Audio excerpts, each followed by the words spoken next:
진리가 너희를 자유롭게 할 것이다.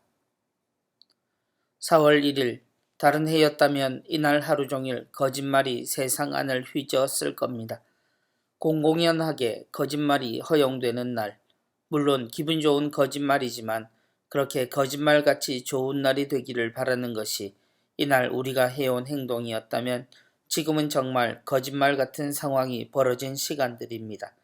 이럴 때는 말 한마디도 조심스러운 시간입니다. 그런 오늘 우리가 듣게 되는 복음은 진리에 대한 이야기입니다. 진리가 너희를 자유롭게 할 것이다. 우리에게 이 말씀은 결론으로 전해지지만 사실 이 말씀은 그 시작이 더욱 중요합니다. 이 자유로움의 근본은 진리이고 그 진리는 깨달아야 하는 것인데 그러기 위해서는 우리가 그리스도의 말씀 안에 우선 머물러야 한다고 말씀하십니다. 주님의 말씀을 기억하고 그분 안에 살아가는 것이 진리를 깨닫고 알게 되는 길입니다.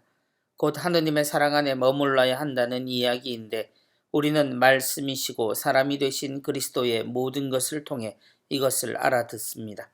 곧 우리가 그리스도처럼 자신의 인생을 살아야 진리를 깨닫고 그것이 우리를 자유롭게 하리라는 것입니다. 그러나 이것이 시간을 두고 순차적으로 이루어지는 것은 아닙니다. 그 시간이 오래 걸리는 일이 아니라는 것입니다. 하느님의 말씀을 잘 공부하라는 이야기도 아닙니다. 하느님의 말씀은 성경과 하느님 백성의 삶으로 이어져 왔고 그것은 지식만의 문제가 아니기 때문입니다. 하느님은 우리가 자각하기 전에 우리와 함께 계시고 우리 안에서 우리를 통해서 존재하시기 때문에 어떤 기준으로든 하느님과 거리를 말하는 것은 옳지 않습니다.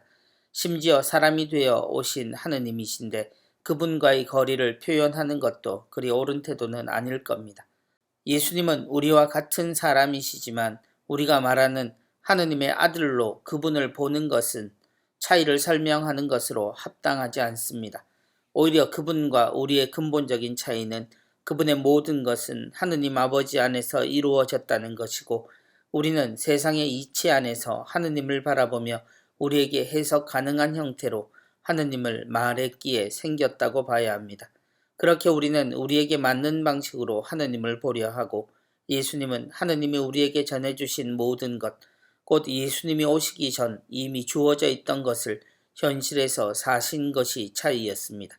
곧 가능과 불가능의 차이입니다. 누군가는 기적, 능력으로 주님과 우리의 차이를 이야기하지만 사실 그것은 다름입니다. 우리는 사랑이라는 주님과 같은 삶의 방식을 가지고 있습니다. 제자들이 우리에게 교회를 전해준 이치는 기적이 아니라 주님께 받은 사랑이었음을 기억해야 합니다. 주님의 말씀에 사람들은 우리는 누군가의 종살이를 하는 것이 아니라고 항변합니다.